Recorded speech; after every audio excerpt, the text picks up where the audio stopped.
pagi semuanya. Perkenalkan, nama saya Karen Alicia Karis dengan NIM 47 2021 028. Pada hari ini,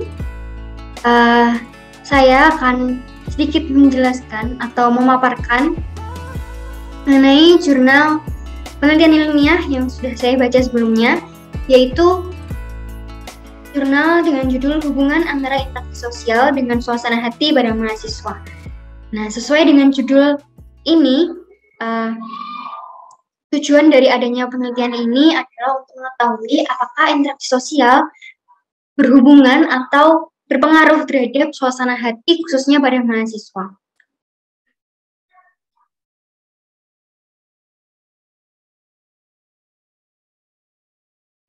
Apa sih yang menjadi dasar seorang mahasiswa bisa dikatakan lulus kuliah?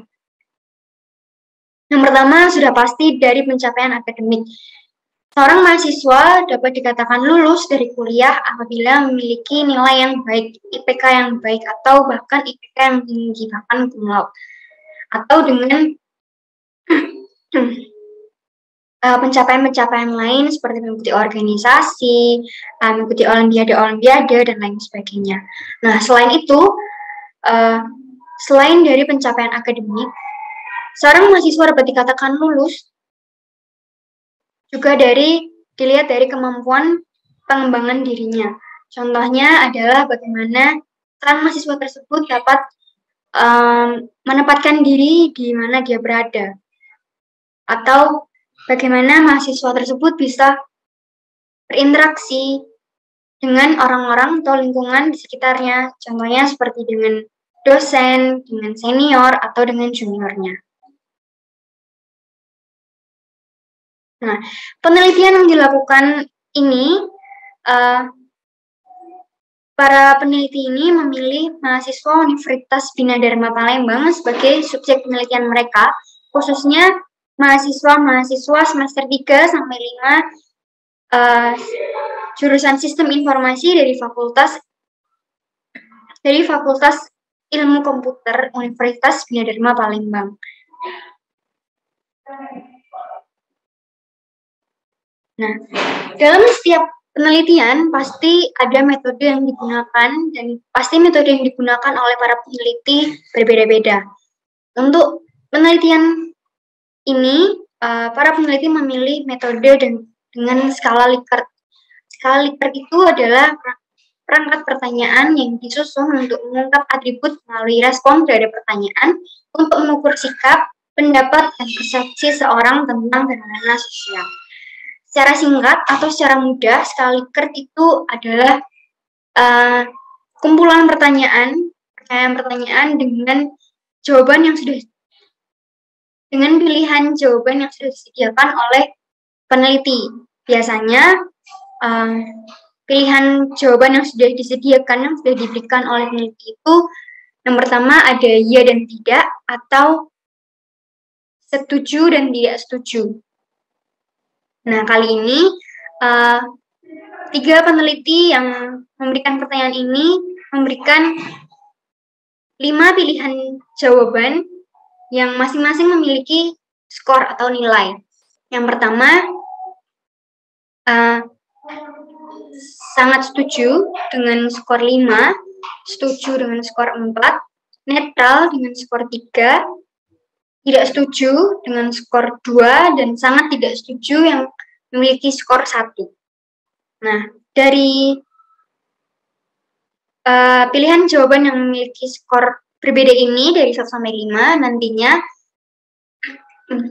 subjek akan mengisi setiap pertanyaan, dan semakin tinggi skor yang didapatkan oleh subjek, maka semakin tinggi pula tingkat interaksi sosial atau tingkat suasana hati subjek tersebut.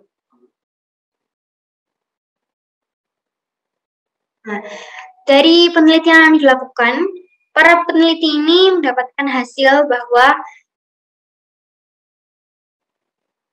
bahwa interaksi sosial yang terjadi atau interaksi sosial yang dilakukan oleh mahasiswa itu berpengaruh terhadap suasana hati mereka secara positif dan juga secara negatif.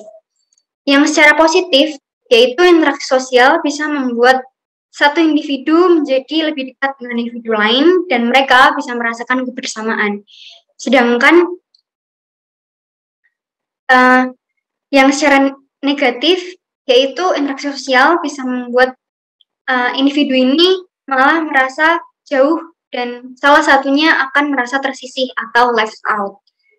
Itu. Nah, saat ini kita akan membahas mengenai kelebihan dan kekurangan dari jurnal penelitian yang sebelumnya sudah saya baca. Yang pertama kita akan membahas mengenai kelebihannya.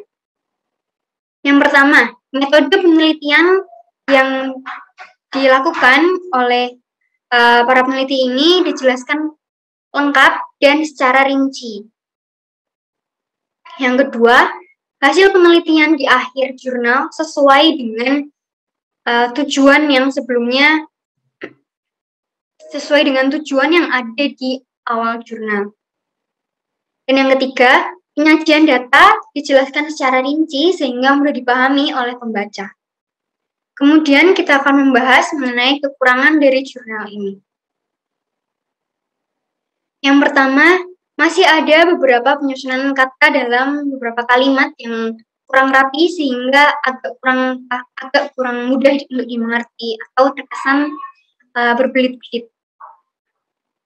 Dan yang kedua, kuesioner skala Likert yang diberikan kepada subjek tidak dilampirkan dalam jurnal. Jadi para pembaca tidak tahu contoh pertanyaan-pertanyaan yang diberikan oleh peneliti kepada subjek. Seperti itu,